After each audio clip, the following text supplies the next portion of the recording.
Okay. जैसे यहाँ पे मैंने लिखा है, जो आज का हमारा जो टॉपिक है वो है फंक्शन। क्या है? Function. So what is exactly function? Function क्या होता है और how can use the function? Okay, function को लिखा कैसे जाएगा, फंक्शन को राइट कैसे किया जाएगा, तो इन सारी चीजों को क्या करना है हमें एज अ फंक्शन में पढ़ना है कि what is exactly the function. So function क्या होता है? एक reusable block of the code होता है। Reusable block of the code होता है, उसी को हम क्या कहते हैं? फंक्शन कहते हैं। उसी को हम फंक्शन कहते हैं। देखिए, अगर समझ लो कि मुझे ना दो नंबर का एडिशन करना है। एग्जांपल लेके हम चलते हैं, है ना। मुझे क्या करना है? दो नंबर का एडिशन करना है। तो दो नंबर का एडिशन करने के लिए मैंने प्रोग्राम लिखा c is equal to a plus b। कुछ प्रोग्राम लिखने के बाद हमें फिर से जरूरत पड़ी दो नंबर के एडिशन की। फिर से हमें प्रोग्राम लिखा c is equal to a plus b, same program के अंदर। फिर से जरूरत पड़ी, फिर से हमने लिखा प्रोग्राम। मतलब आपको जब जब आपको जरूरत पड़ी तब तक आपने c is equal to a plus b ये प्रोग्राम को राइट किया। जब भी जरूरत पड़ी आपने c is equal to a plus b program को राइट किया। तो ऐसे आप कितनी बार राइट करोगे? जैसे आपको कैलकुलेटर बनाना है, तो क्या आप हर टाइम, है ना, जब भी जरूरत पड़ेगी तो हर टाइम आप उसको क्या करोगे, है ना? हर टाइम आप क्या उसको एडिशन का प्रोग्राम तो नहीं लिख सकते हो ना, कि हर टाइम मैं एडिशन का प्रोग्राम लिखूं। इस तरीके से तो पॉसिबल नहीं होगा। सो हमें क्या करना होगा? तो हमें ऐसा लॉजिक लगाना, एक लॉजिक ऐसे हमें पुट करना है कि मैं कोड को एक ही बार लिखूं, मैं कोड को एक ही बार राइट करूं और उस कोड को हम बार बार यूज करें, यानी कि री यूज कर सके। इसमें प्रॉब्लम क्या है कि देखिए, मुझे हर बार लिखना पड़ेगा कोड, एंड प्रोग्राम की साइज बढ़ेगी, मेमोरी बढ़ेगी। तो हम चाहते हैं कि कुछ ऐसे ब्लॉक ऑफ द कोड हो मेरे पास, ठीक है। सो मैं उसको एक ही बार लिखूं। जैसे मैंने एक ब्लॉक ऑफ द कोड बना दिया और उसी के अंदर मैं एक ही बार c is equal to a plus b का प्रोग्राम लिखूं, राइट? ओके। और इस ब्लॉक ऑफ द कोड को हम कहते हैं फंक्शन। तो समझ लो कि मैंने एक फंक्शन बना दिया। फंक्शन का नाम कुछ भी दे सकते हो। समझ लो कि मैंने यहाँ पे एक ऐड नाम का फंक्शन बना दिया, समझ लो, ठीक है। ओके, तो इसके अंदर हमने c is equal to a plus b का प्रोग्राम लिख दिया। अब फंक्शन में होता क्या है? फंक्शन की खासियत क्या होती है? फंक्शन की खासियत ये होती है कि जब तक हम उसको कॉल नहीं करेंगे तब तक ये फंक्शन एग्जीक्यूट नहीं होगा। When we call the function, that time only function will be executed. That time function will be executed. देखिए, जब जब हम फंक्शन को कॉल करते हैं, जब भी हम फंक्शन को कॉल करेंगे, that time only function will be executed. देखिए, माइंड में सेट करना, एक ब्लॉक ऑफ द कोड है हमारे इसी प्रोग्राम के अंदर। एक साइड में हमने ब्लॉक ऑफ द कोड को बना के रखा है, जैसे मैंने फंक्शन ऐड नाम का बना के रखा है और जिसके अंदर मैंने c equal to a plus b program लिखा है। अब ये एग्जीक्यूट नहीं होगा जब तक हम उसको कॉल नहीं करते, ठीक है। अब देखिए, जैसे कि समझ लो कि अब मेरी रिक्वायरमेंट है, मुझे दो नंबर का एडिशन करना है। दो नंबर का एडिशन करना है तो मैं प्रोग्राम नहीं लिखूंगा, जस्ट यहाँ से इस फंक्शन को हम कॉल करेंगे। तो ये जाएगा यहाँ पे, अपने प्रोग्राम को एग्जीक्यूट करेगा, पूरा फंक्शन अपना एग्जीक्यूट होगा जो भी इसके अंदर कोड लिखा है। और जैसे हम इस फंक्शन के बाहर निकलेंगे, जहां से कॉल आया था वापस उसी जगह पे रिटर्न आएंगे। तो सिंपल, हमने क्या किया? जैसे हमने फंक्शन को कॉल किया, राइट? ओके, तो यहाँ से जाएगा, पूरा कोड एग्जीक्यूट होगा और वापस अपनी जगह पे आएगा। फिर से अपना प्रोग्राम एग्जीक्यूट होगा। आपको लगता है कि यार मुझे फिर से दो नंबर की एडिशन करनी है, तो आप इस प्रोग्राम को फिर से नहीं लिखना है, जस्ट अगेन सेम फंक्शन को आपको सेकंड टाइम कॉल करना है। ये फिर से यहाँ पे जाएगा, फिर से इस फंक्शन को एग्जीक्यूट करेगा जिसके अंदर एडिशन हमें फिर से मिल जाएगी और वापस जहां से कॉल आया था वापस उधर आएगा। अगेन आपको जरूरत पड़ी तो अगेन आप इस फंक्शन को कॉल करो, ये फिर से फंक्शन एग्जीक्यूट होगा एंड फिर से हम वापस हमारी जगह पे आएंगे। तो आप इस सीन में क्या देख रहे हो कि अरे हमें फंक्शन तो एक ही बार लिखना है, कोड एक ही बार लिखना है और यूज हम 3 टाइम्स मल्टीपल टाइम्स कर रहे हैं। तो पहले हमें कोड को बार बार लिखना पड़ता था, अब हमें बार बार लिखने की जरूरत नहीं है। अब हमें फंक्शन को एक ही बार लिखना है और उसको हम बार बार यूज कर सकते हैं। और कब करेंगे? जब हमारी रिक्वायरमेंट हो, जब हमारी रिक्वायरमेंट हो उसी टाइम पे हम उसको यूज करेंगे, उसी टाइम पे उसको हम क्या करेंगे, कॉल करेंगे, सिंपल। ये तो ये फायदा हो गया कि रीयूजेबिलिटी, कोड को रीयूज करना। कैसे रीयूज करता है ये कोड को, ठीक है, कैसे मेमोरी को मैनेज करता है। जब भी हम फंक्शन को, किसी भी फंक्शन को कॉल करते हैं, function is a block of the code. जब भी हम किसी भी फंक्शन को कॉल करते हैं, दैट टाइम फंक्शन अपने लिए एक मेमोरी अलोकेट करता है। जब भी फंक्शन अपने लिए, जब भी फंक्शन को हम कॉल करते हैं, तब उस टाइम पे फंक्शन अपने लिए एक मेमोरी अलोकेट करता है, राइट। ओके, इसके बाद जैसे हम इस फंक्शन से बाहर निकलते हैं, वापस जहां से कॉल आया था वहां पे आते हैं। जैसे हम इस फंक्शन से बाहर निकलेंगे, ये जो मेमोरी अलोकेट की थी उस मेमोरी को डिलीट कर देगा, डीअलोकेट कर देगा। फिर से एग्जीक्यूट होगा प्रोग्राम, फिर से जरूरत पड़ेगी, हम फिर से फंक्शन को कॉल करेंगे। जैसे फंक्शन को कॉल करेंगे, ये फिर से अपने लिए मेमोरी अलोकेट करेगा, block of the code, block of the memory allocate करेगा, एंड इसको ये फिर से एग्जीक्यूट करेगा।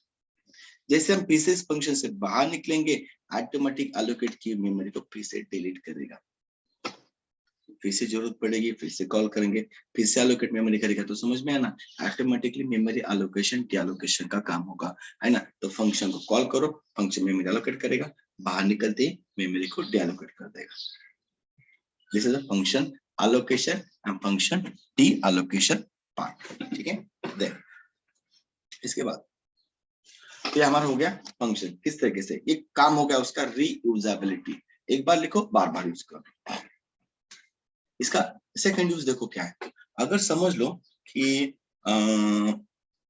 आप ना बैंक में गए हो, समझ लो आप बैंक में गए हो। बैंक में जब आप एंट्री करते हो तो वहां पे आपको एक डिस्क मिलेगा जो कैशियर का डिस्क है, एक आपका मैनेजर का डिस्क है, एक आपका कोई लोन डिपार्टमेंट वाला डिस्क है। तो बहुत सारे डेस्क है वहां पे, ठीक है। और आपको ना पैसे डिपॉजिट करने, तो अगर आप बैंक में एंट्री करोगे तो सबको विजिट करके आते हो क्या? चलो मैनेजर के पास भी जाते हैं, इसके पास भी जाते हैं, सबको विजिट करना जरूरी है? नहीं ना। आपका काम क्या है, अरे मुझे तो पैसे डिपॉजिट करने, तो सीधा कैश काउंटर पे जाकर डिपॉजिट करो ना, इधर उधर क्यों घूम रहे हो? अगर मेरे पास प्रोग्राम है, मेरे पास टॉप टू बॉटम मैंने प्रोग्राम लिखा है, राइट ना, ये मेरा पूरा कोड है। अबे कोड एग्जीक्यूट कैसे होगा? टॉप टू बॉटम होगा ना, लाइन बाय लाइन एग्जीक्यूट होगा। और समझ लो, अगर मुझे, है ना, अगर मुझे इस कोड को एग्जीक्यूट करना है तो टॉप टू बॉटम एग्जीक्यूट होगा, हर एक चीज इसके अंदर की एग्जीक्यूट होगी जो मुझे रिक्वायर्ड भी नहीं है, जो मुझे रिक्वायर भी नहीं है। अगर मुझे एडिशन, सब्सट्रैक्शन, मल्टीप्लिकेशन करना है तो सबको मैंने एक बार लिख के रखा है, तो ये क्या करेगा, टॉप टू बॉटम एडिशन भी करेगा, सब्सट्रैक्शन, मल्टीप्लिकेशन, डिवीजन, सब कुछ एग्जीक्यूट करेगा। अरे मुझे सिर्फ एडिशन की रिक्वायरमेंट है। तो समझ में है ना प्रॉब्लम। अगर मैं टॉप टू बॉटम अगर प्रोग्राम को एग्जीक्यूट करूंगा तो ये हर एक लाइन को एग्जीक्यूट करेगा, और हम चाहते कि नहीं, उसमें से यही पार्ट एग्जीक्यूट होना चाहिए। जैसे आप एटीएम में जाते हो तो आप क्या विड्रॉ, बैलेंस इंक्वायरी सबको एग्जीक्यूट करते हो क्या, यूज करते हो नहीं ना। वहां पे जाके आपको ऑप्शन मिलता है कि हाँ क्या करना है, विड्रॉ करना है, बैलेंस विड्रॉ करना है, तो विड्रॉ पे क्लिक करके आप क्या करते हो, विड्रॉ करते हो ना। तो समझ लो विड्रॉ, बैलेंस इंक्वायरी, ये आपके फंक्शंस होते हैं। आपको क्या करना है, विड्रॉ करना है, तो उस पे ऊपर क्लिक करो, ये विड्रॉ के फंक्शन को कॉल करेगा, उतना ही पार्ट एग्जीक्यूट करेगा। आपको क्या करना है, बैलेंस इंक्वायरी करनी, उस पे क्लिक करो, वही फंक्शन कॉल होगा, उतना ही पार्ट एग्जीक्यूट होगा। तो इस कोड को हम पूरे डिस्ट्रीब्यूट करेंगे फंक्शंस के अंदर, एंड देन जो जरूरत होगी उसी फंक्शन को कॉल करेंगे। समझ में आया?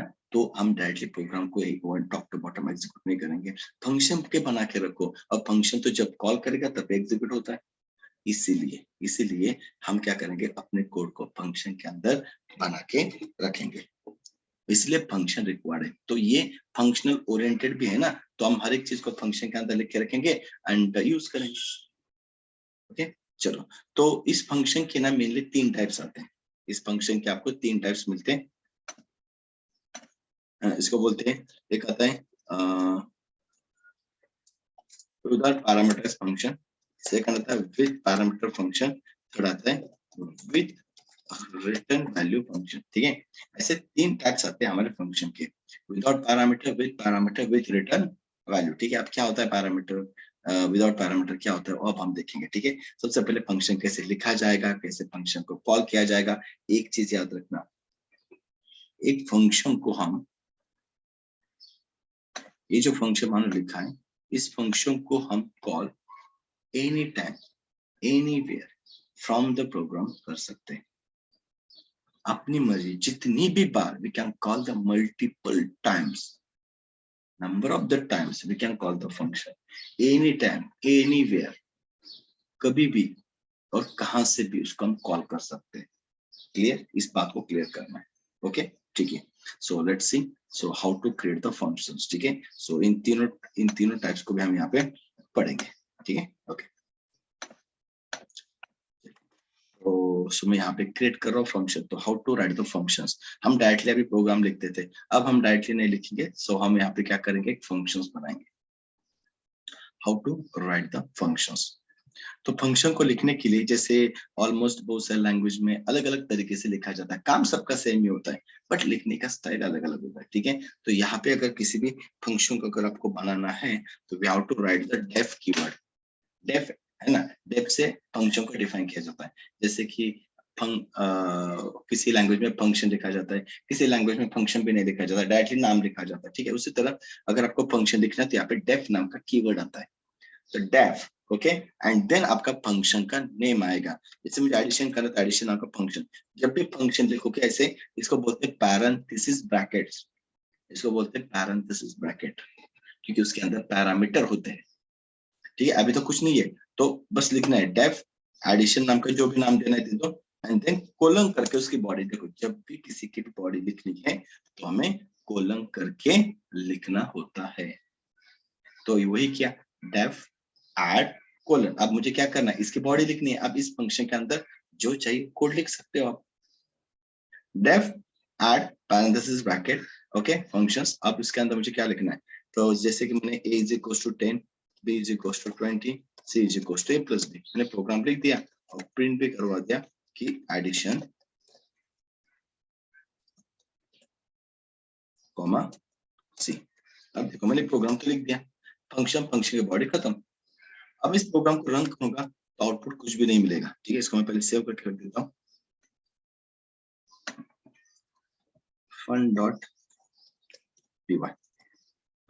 अब इसको रन भी करूंगा तो आउटपुट कुछ भी नहीं मिलेगा, और एरर नहीं आएगा कुछ, ठीक है। आउटपुट कुछ नहीं आएगा। द रीजन इज, हमने फंक्शन तो लिखा है ना, ये फंक्शन अपने आप एग्जीक्यूट नहीं होता है जब तक हम उसको कॉल नहीं करते, तब तक फंक्शन एग्जीक्यूट नहीं होता है। When we call the function, that time only function will be executed, okay, ठीक है।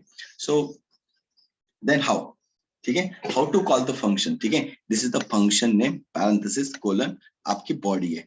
तो जैसे हम इस फंक्शन के बाहर आएंगे, एक ही लाइन में, इस लाइन में लिखा है मतलब फंक्शन के बाहर है, तो how to call the function using the function name, okay. Okay, this is the function call. एक ही लाइन के कमेंट्स लिखनी है तो हैश डाल के लिख दो। हैश मतलब होता है सिंगल लाइन कमेंट, ये एग्जीक्यूट नहीं होगा, बस अंडरस्टैंडिंग के लिए लिखा है। This is the function call, मैंने ऐसे लिखा, ठीक है। तो ये हमारा फंक्शन कॉल होता है। फंक्शन का नेम ये जाएगा ऊपर, पूरे कोड को एग्जीक्यूट करेगा, कोड को एग्जीक्यूट करेगा, वापस अपनी जगह पे आएगा, एंड देन नेक्स्ट वाला प्रोग्राम हमारा कंटिन्यू होगा। आपको फिर से जरूरत पड़े हमके दो नंबर एडिशन करनी, हम फिर से फंक्शन को कॉल करेंगे, ये फिर से ऊपर जाएगा, एग्जीक्यूट करेगा, वापस आएगा। देखो ना, ये फंक्शन का नेम है ना, उसी नेम से फंक्शन को कॉल किया, तो 2 बार कॉल किया तो 2 बार मुझे आउटपुट आना चाहिए। मिला? कितनी भी बार हम इसको कॉल कर सकते हैं, लिखा सिर्फ एक ही बार, कोड को तो हमने एक ही बार लिखा है, बट हम उसको यूज कितनी बार कर रहे हैं, मल्टीपल टाइम्स करेंगे, रीयूजेबिलिटी, ठीक है। और ये होता है विदाउट पैरामीटर्स फंक्शन। क्यों? क्योंकि देखो ये होता है पैरेंथेसिस, इसको बोलते हैं पैरेंथेसिस पैरामीटर, जिसके अंदर कोई भी पैरामीटर्स नहीं है, एम्प्टी है, इसलिए इसको बोलता है विदाउट पैरामीटर।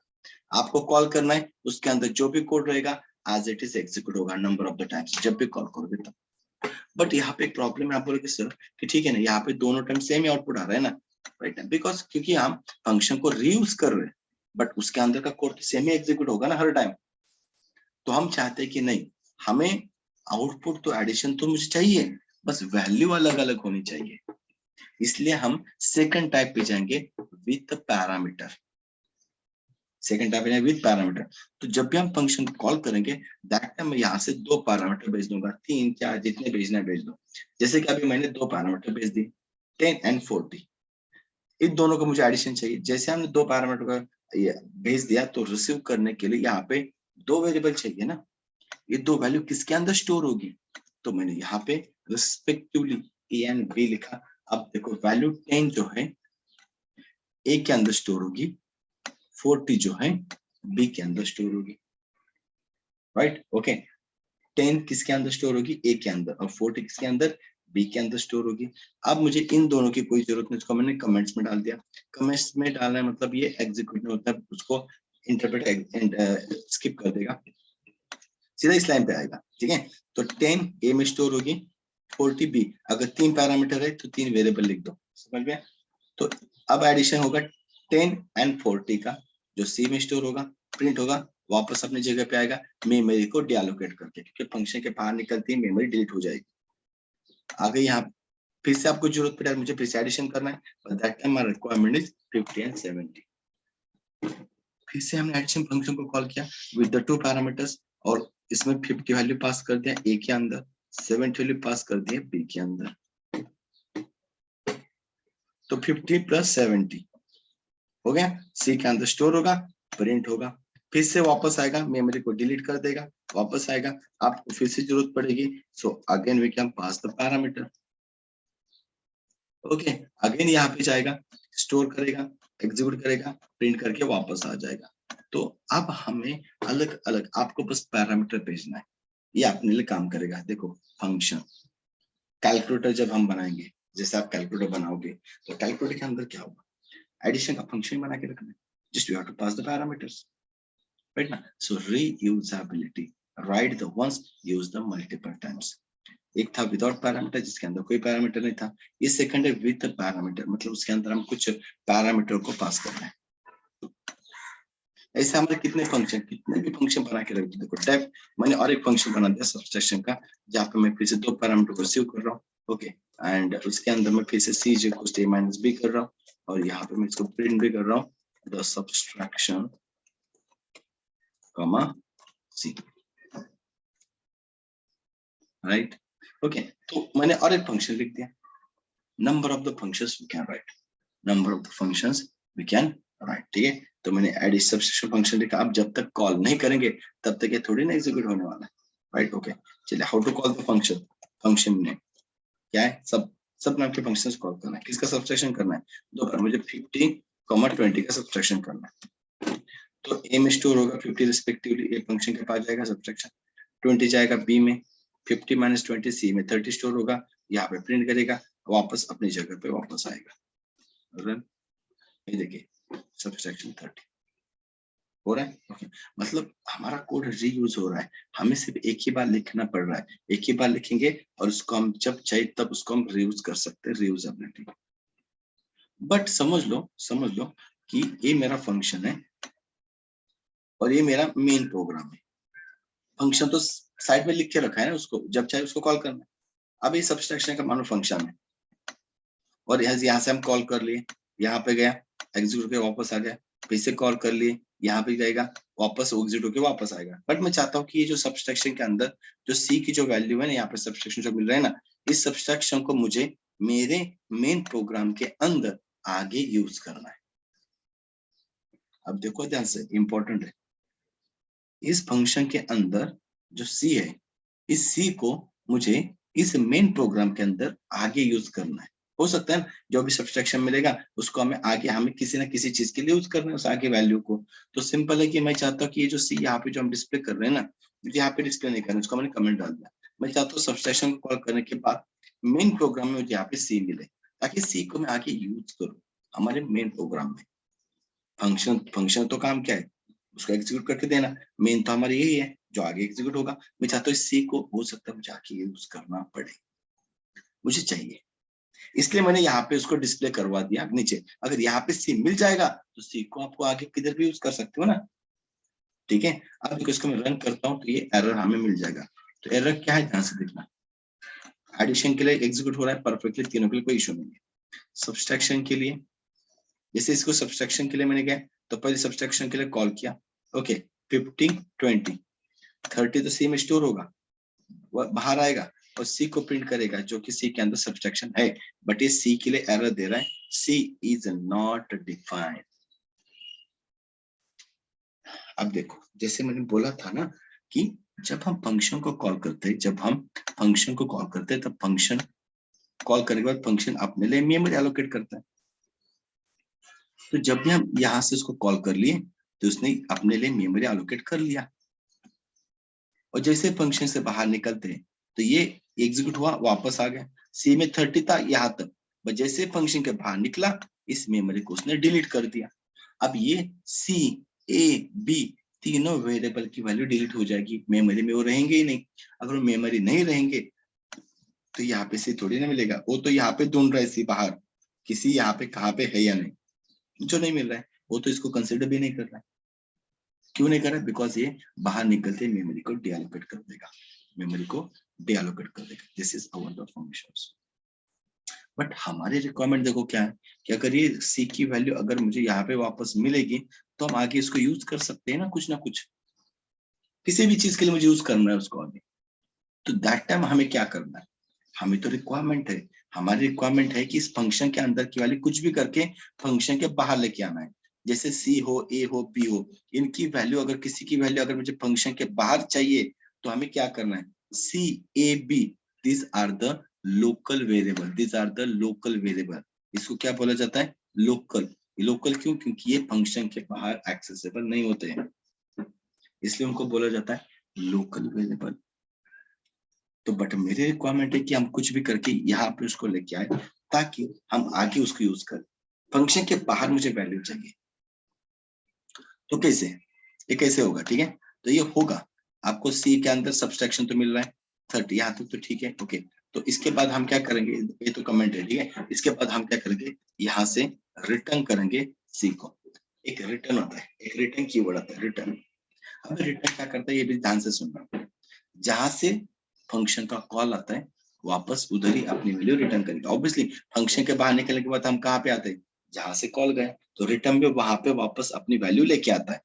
उसका फ्लो देखो, अभी सबसे पहले फंक्शन कॉल होगा, यहाँ पे सी के अंदर 30 वैल्यू स्टोर होगी, रिटर्न सी। अब रिटर्न क्या करता है, उसके अंदर की वैल्यू जो कि 30 है उसको रिटर्न करेगा। कहाँ पे करेगा, जहां से उसका कॉल आया, यहाँ से कॉल आया था, यहाँ पे 30 वैल्यू ओवरराइट कर देगा। अब जो 30 वैल्यू जो मिला है उस 30 वैल्यू को मैंने किसी एक वेरिएबल के अंदर स्टोर कर दिया, दैट इज इक्वल्स टू। अब मैं फिर से फ्लो बताता हूँ आपको। पहले देखो एडिशन के तीनों कॉल हो जाएंगे, यहाँ तक कोई दिक्कत नहीं। राइट की वैल्यू लेफ्ट को असाइन होती है, करेक्ट ना, असाइनमेंट ऑपरेटर। बट राइट में क्या है, फंक्शन का कॉल है तो पहले फंक्शन का कॉल जाएगा। मैंने पहले भी बोला है फंक्शन का कॉल आप किधर से भी कर सकते, कोई दिक्कत नहीं। तो पहले फंक्शन का कॉल यहाँ पे जाएगा, a माइनस बी 30 माइनस 20 होगा, सॉरी 50 माइनस 20 होगा, सी में 30 स्टोर होगा, जो रिटर्न करेगा, रिटर्न में क्या है 30 है, 30 वैल्यू रिटर्न करके यहाँ पे लेके आएगा जहां से कॉल आया था। यहाँ पे इस फंक्शन के ऊपर वैल्यू ओवरराइट होगी जो कि हमारी आएगी 30, एंड देन अब ये 30 वैल्यू असाइन होगी जेड को। तब तक जेड वेट कर रहा था, जेड में मिली वैल्यू किसी भी एक वेरिएबल में, जैसे मैंने जेड लिया, एंड देन जेड को आप आगे यूज करना इंस्टेड ऑफ द सी, है ना, है ना। कुछ भी हो जाए हम सी को डायरेक्टली बाहर यूज नहीं कर सकते, कभी भी नहीं, no any possibility. So what is the solution, solution ये है कि हम उसको रिटर्न करें। रिटर्न करने से सिर्फ उसकी वैल्यू रिटर्न होगी, उसकी मेमोरी नहीं। बाहर निकलते हो मेमोरी डिलीट हो जाएगी, बट उसके अंदर जो वैल्यू रखी थी उसको सिर्फ लेके आएगा वापस, जो यहाँ पे से होगा। देन हम जेड में असाइन कर दें इंस्टेड ऑफ द सी। अब हमें सिर्फ प्रिंट करना है जेड को।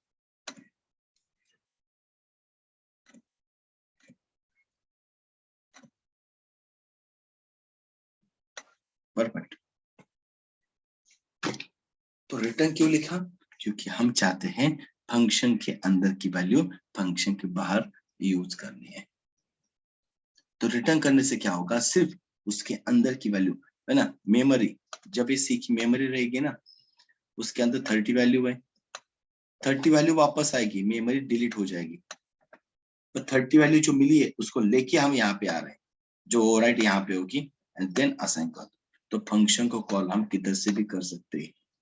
अगर मैंने ऐसे लिखा प्रिंट सब्सट्रैक्शन कोलन कॉमा, मैंने सीधा सब्सट्रैक्शन को इधर से कॉल बनाया, ये देखो तो होगा, देखो यहाँ तक एग्जीक्यूट हो रहा है मेरा प्रोग्राम। अब यहाँ पे सब्सट्रैक्शन ए प्रिंट होगा और उसके आगे फंक्शन का कॉल जाएगा, देखो ना किधर से भी कर सकते कॉल। तो बाकी सब सारे प्रिंट फंक्शन वेट करेगा, पहले जाएगा सब्सट्रैक्शन का कॉल। 40 100 माइनस 40 कितना आएगा 60, 60 रिटर्न होगा जहां से कॉल आए, यहाँ पे क्या आएगा 60 एंड देन ये 60 प्रिंट होगा उसके बाद। तो समझ लो कि हम प्रोग्राम को कॉल किधर से भी कर सकते हैं।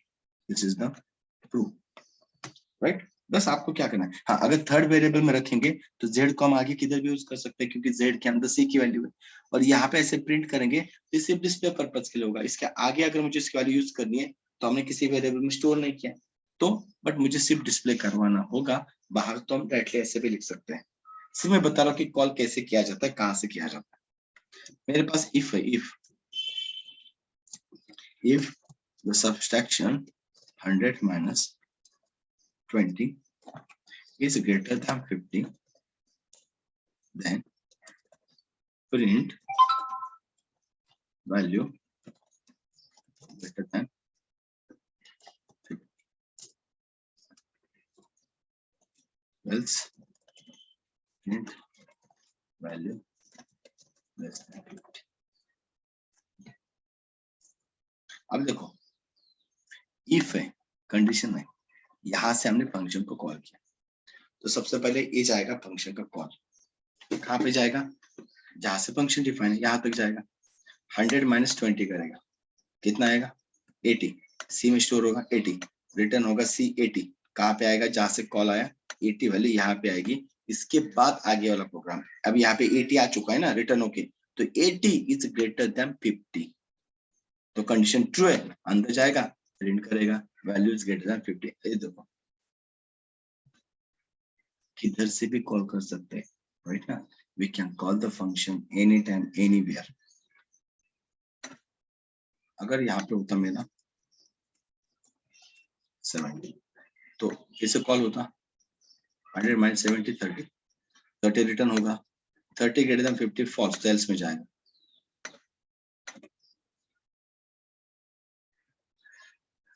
राइट। सो इन सारे फंक्शन के टाइप्स को हम इस तरीके से यूज कर सकते हैं, we can call the function any time anywhere. आप समझ लो कि मैंने एडिशन को थर्ड टाइम फंक्शन को कॉल कर रहा हूँ, पहले मैंने 10 and 40 कॉल किया, सेकंड 15 and 20 कॉल किया, और थर्ड टाइम जब मैं फंक्शन को कॉल कर रहा हूँ तब मैं सिर्फ 400 वैल्यू को पास कर रहा हूँ, एक ही वैल्यू एक ही पैरामीटर को पास कर रहा हूँ, दिस आर आर्गुमेंट्स पैरामीटर।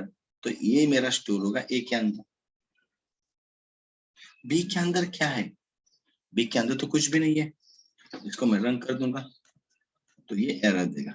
देखो पहले 2 के लिए एग्जीक्यूट हुआ, अब सी जब मैं थर्ड टाइम एडिशन कॉल किया, ये बता रहा है कि 1 missing parameter, missing 1 required positional arguments, arguments तो बता रहा है कि हमने यहाँ से एक ही पास किया है और एक चाहिए, राइट ना। ओके, बट कभी कभी ऐसी जरूरत भी हो सकती है हमें कि सिर्फ एडिशन ऐसे ही नहीं, कोई भी सिचुएशन में कोई फंक्शन होगा आपका और आप वहां पे कुछ पैरामीटर पास कर रहे हो, बट हो सकता है समटाइम कि आपको कोई पैरामीटर पास ही ना करना हो, फिर भी आपका आउटपुट मिलना चाहिए। तो उसके लिए हम क्या करेंगे, ध्यान से देखना। तो मैं एक ही पैरामीटर पास करूंगा, जो सेकंड बी की वैल्यू हमें नहीं मिल रही है, जो मैं यहाँ पे उसको कुछ भी लिख के रख सकता, जैसे मैंने बी की वैल्यू 0 करके रख दी, 10 करके रख दी, 50 करके रख दी, जिसको बोला जाता है default parameterise function.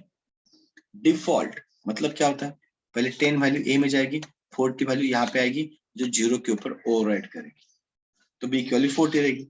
Next time 50 आएगी, 70, 50 ए में जाएगी, 70 बी के 0 के ऊपर ओवरराइट करेगी। नेक्स्ट 40 आएगी, 400 आएगी, ए के अंदर 400 है, अब बी के अंदर कुछ वैल्यू नहीं है तो बी अब इस 0 को कंसिडर करेगा। अगर मैंने बी की वैल्यू अगर 100 लिखा है तो बी की वैल्यू 100 होगी, कुछ भी लिख दो एक डिफॉल्ट वैल्यू रहेगी। एंड देन अब क्या होगा, 400 प्लस बी की वैल्यू कितनी है 0 है, तो 400 प्लस 0 कितना आना चाहिए, ओनली 400, तो देखो मिला थर्ड टाइम। तो ये हमारा क्या होता है, default parameter as functions. Default function को मैंने एक बार बना दिया, उसके बाद मैं उसको कॉल कर रहा हूँ, ठीक है। अगर हम इस फंक्शन को पहले ही कॉल करें,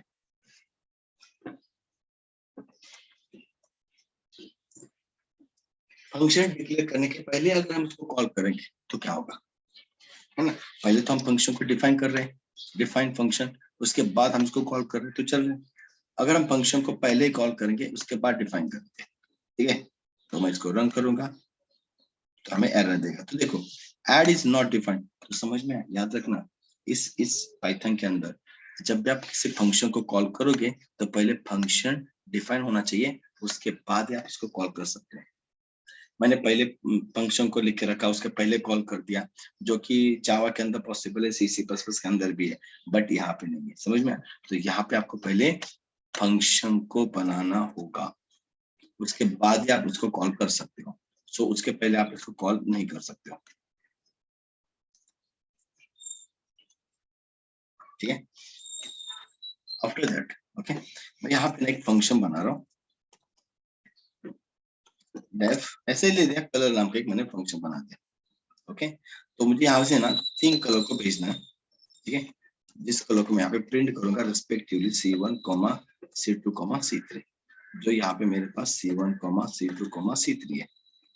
अभी जैसे मैंने इस कलर फंक्शन को कॉल किया तो मैंने यहाँ से 3 कलर को भेज दिया, जैसे रेड है, ग्रीन है और ब्लू। तो पहले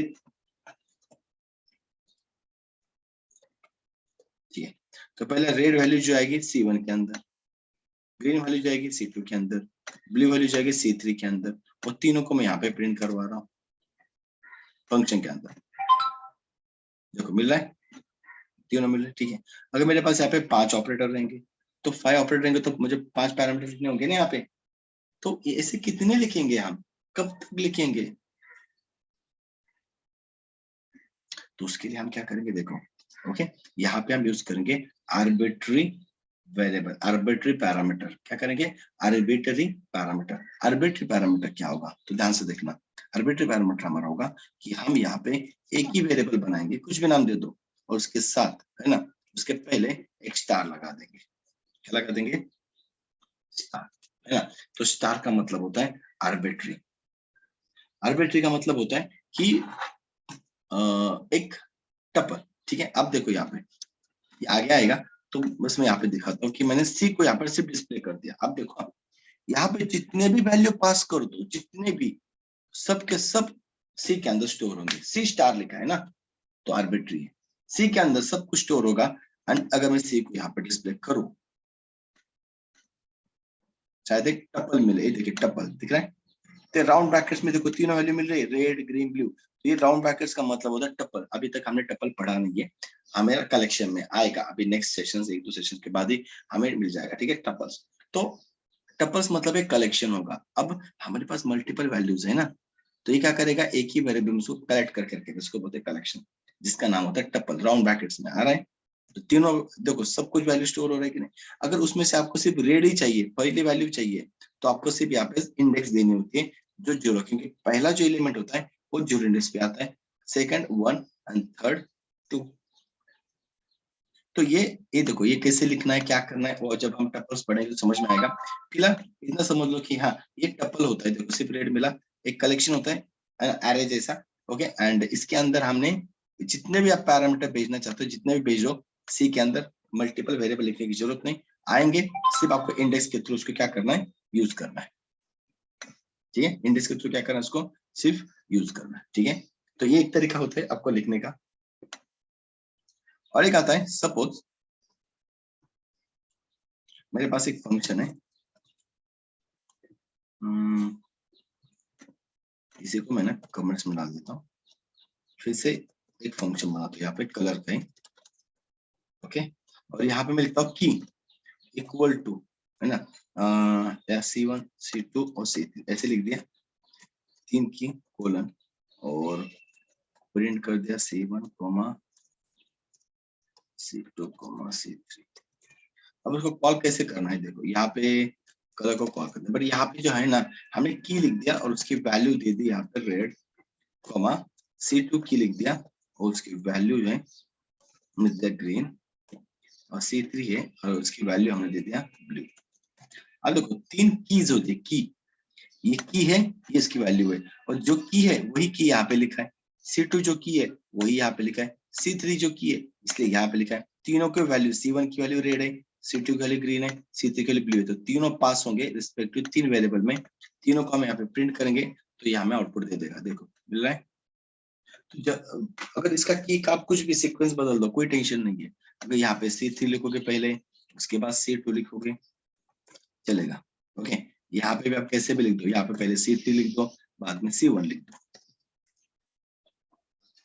आउटपुट मिलेगा। देखो रेड ब्लू ग्रीन, ठीक है। क्योंकि क्योंकि आप यहाँ पे देखो C1 में क्या पास कर रहे हो, तो ढूंढेगा C1, इसमें ग्रीन स्टोर, रेड स्टोर है। C3 ग्रीन है तो इसमें ग्रीन स्टोर है। C2 ब्लू है, C2 के अंदर ब्लू स्टोर है, ये फिक्स है। ठीक है, जैसे की दोगे वो यहाँ पे लिखना है। तो अगर ऐसे हमें ज्यादा रहेंगे कीज तो क्या करेंगे, तो हम इतने बार लिखेंगे नहीं लिखेंगे, तो यहाँ पे हम सिंपल क्या करेंगे, की वेरिएबल लिखेंगे बट यहाँ पे 2 स्टार लगाएंगे, है ना। इसको डबल आर्बिट्री बोला जाता है। डबल क्यों, क्योंकि यहाँ पे की भी आती है और वैल्यू भी आती है ना। अब ये डबल अगर सी को मैं यहाँ पर, सी को अगर मैं यहाँ पे डिस्प्ले करूंगा ना तो ये डिक्शनरी देगा, ये भी कलेक्शन में हमें आगे आएगा जब पढ़ेंगे डिक्शनरी को। ये देखो करली ब्रैकेट्स के अंदर C1 उसकी वैल्यू रेड है, मतलब जितना भी डेटा था इस सी के अंदर स्टोर हुआ है वो बता रहा है कि C1 की वैल्यू भी आ रही है जो रेड है, C3 की वैल्यू ग्रीन है, C2 की वैल्यू ब्लू है, मतलब पूरा का पूरा डेटा आ रहा है। उसमें से स्पेसिफिक किसी को देना है उसकी की दे दो, की C1 देखो की दिया है हमने C1, तो ये C1 की वैल्यू सिर्फ देगा जो कि है रेड। और पहले हम इंडेक्स देते थे, जो इंडेक्स यहाँ पे की देना क्योंकि हमारे पास की है, तो मैं यहाँ पे C2 दूंगा तो ये ब्लू देगा, ब्लू।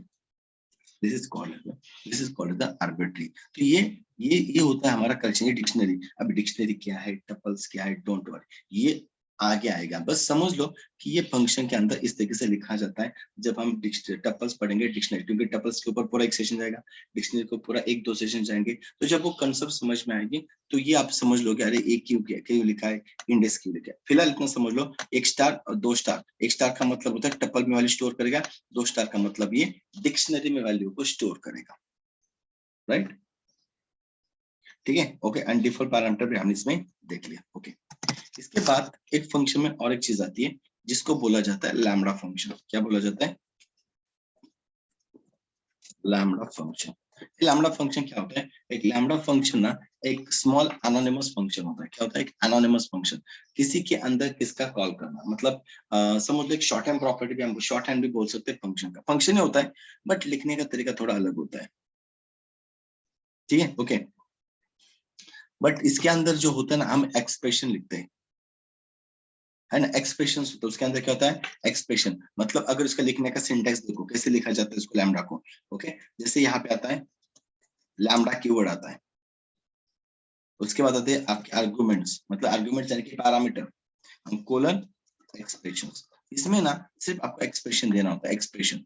एक्सप्रेशन मतलब जैसे कि अगर मुझे एडिशन करना है तो एडिशन करना, तो हम फंक्शन क्या लिखेंगे, डेफ, 2 पैरामीटर लिखेंगे, अंदर लिखेंगे, एडिशन करेंगे, रिटर्न कर देंगे, देन वैल्यू हमें मिलेगी। तो 5-6 लाइन का कोड तो लिखना पड़ेगा। यहाँ पे देखो अगर मुझे एडिशन का प्रोग्राम करना यूजिंग द लैम्बडा फंक्शन, तो हम कैसे करेंगे, ध्यान से देखना। ठीक है, तो यहाँ पे सबसे पहले मैंने ऐड नाम का फंक्शन जो ऑलरेडी मैंने लिखा है, तो मैं यहाँ पे चलो कुछ बात नहीं, तो मैंने एक नाम दे दिया मल्टीप्लिकेशन का, मुझे मल्टीप्लिकेशन करना है तो मैंने एक मल नाम का फंक्शन यूज किया, वेरिएबल बना दिया, और उसके बाद मैंने यहाँ पे लिखा लैम्बडा। क्या लिखा मैंने यहाँ पे, लैम्बडा। Okay, lambda. उसके बाद मुझे 2 नंबर का क्या करना है, लैम्बडा के बाद क्या आएगा, देखो आर्गुमेंट्स, कितने आर्गुमेंट्स चाहिए मुझे, ठीक है। तो मैंने बोला मुझे a, b 2 चाहिए, कोलन, उसके बाद सीधा उधर ही एक्सप्रेशन होंगे a इंटू बी। ऐसा नहीं होगा कि आप यहाँ पे उसकी बॉडी लिखो नीचे आके, ऐसा नहीं होगा। इसके साइड ही आपको क्या लिखना होगा, उसका एक्सप्रेशन लिखना होगा, एक ही लाइन का कोड होगा जो भी लिखना है। तो हमने यहाँ पे लिख दिया मानो। ओके, अब हम क्या करना है, हो गया हमारा फंक्शन। अगर मुझे, मैंने यहाँ पे प्रिंट भी करवा दिया ना मल्टीप्लिकेशन, ये देखो कॉमा कॉमा मल, और मैंने यहाँ से पास किया हमारे 2 पैरामीटर। अब देखिए ये आपको यहाँ पे डेफ लिखने की जरूरत नहीं, कुछ नहीं, this is the function name. ये जो लैम्बडा फंक्शन है उसको असाइन कर रहे हैं मल के लिए, तो मल एक फंक्शन बनेगा, तो मल नाम का फंक्शन है। अभी इसके अंदर कितने पैरामीटर आ रहे हैं, 2, तो 2 पैरामीटर आर्गुमेंट्स को मैंने पास कर दिया 10, 20, तो ये जाएगा ए 10, बी जाएगा 20, और ये क्या करेगा पता है, आगे वाला एक्सप्रेशन जो भी कैलकुलेशन करना है, जो भी आपका रहेगा उसको कैलकुलेट किया, ए इंटू बी किया, जो भी आंसर आएगा ना वो सीधा डायरेक्टली रिटर्न करता है, मतलब मुझे रिटर्न लिखने की भी जरूरत नहीं है, राइट। ये सीधा क्या करेगा, रिटर्न करेगा, कहाँ पे करेगा, जहां से कॉल आएगा सीधा यहाँ पे उसकी वैल्यू हमें मिलनी चाहिए। देखो सीधा मल्टीप्लीकेशन 200 मिला कि नहीं, मतलब हमें एक ही लाइन के अंदर कोड लिखा है, बट इतने याद रखना है ना, लैम्डा आप यहाँ पे 10 पैरामीटर लिखना है लिख दो, बट कोलन करके एक ही एक्सप्रेशन हम लिख सकते हैं। जैसे नॉर्मल फंक्शन के अंदर हम कोलन करके कितने भी बड़ी बॉडी लिखते हैं, बट यहाँ पे हमें मल्टीपल ऐसे बॉडी हम नहीं लिख सकते, यहाँ पे सिर्फ एक्सप्रेशन होगा, सिर्फ क्या होगा, एक एक्सप्रेशन होगा, बस हम एक एक्सप्रेशन को यहाँ पे लिख सकते हैं। मल्टीपल एक्सप्रेशन यहाँ पे नहीं आएंगे, याद रखना मल्टीपल एक्सप्रेशन यहाँ पे नहीं आएंगे।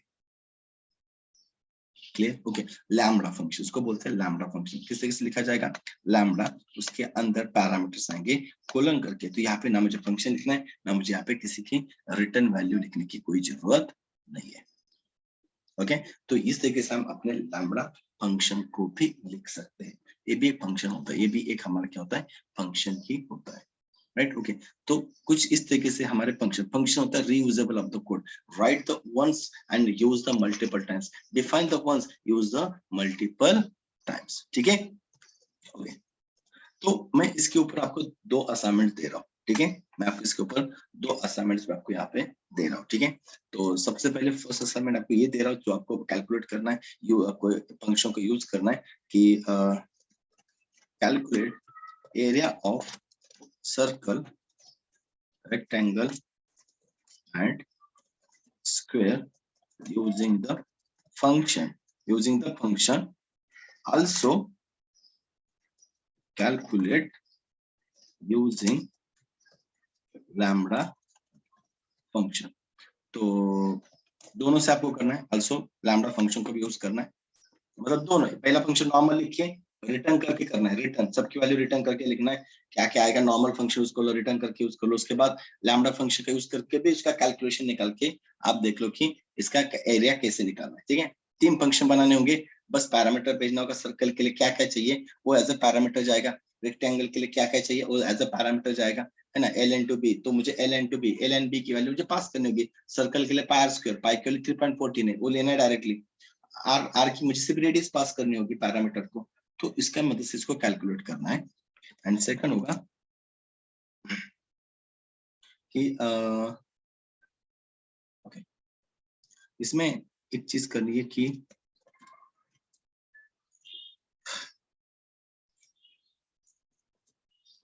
Print table for given number using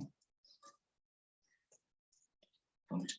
समझो मैंने एक n नंबर दिया 5 और इसको एज अ पैरामीटर पास कर दिया फंक्शन में, अब मुझे 5 का टेबल प्रिंट करवाना है यूजिंग द फंक्शन, समझ में, इस फंक्शन के अंदर उसको डिस्प्ले करवाना है, यहाँ पे रिटर्न नहीं करना है, बस वहां पे हमें डायरेक्टली 5 का क्या करना है, हमें एक टेबल डिस्प्ले करवाना है, ठीक है। सो दो, और ये फाइल भी मैं आपको शेयर कर दूंगा, ठीक है, okay, I will share this file also.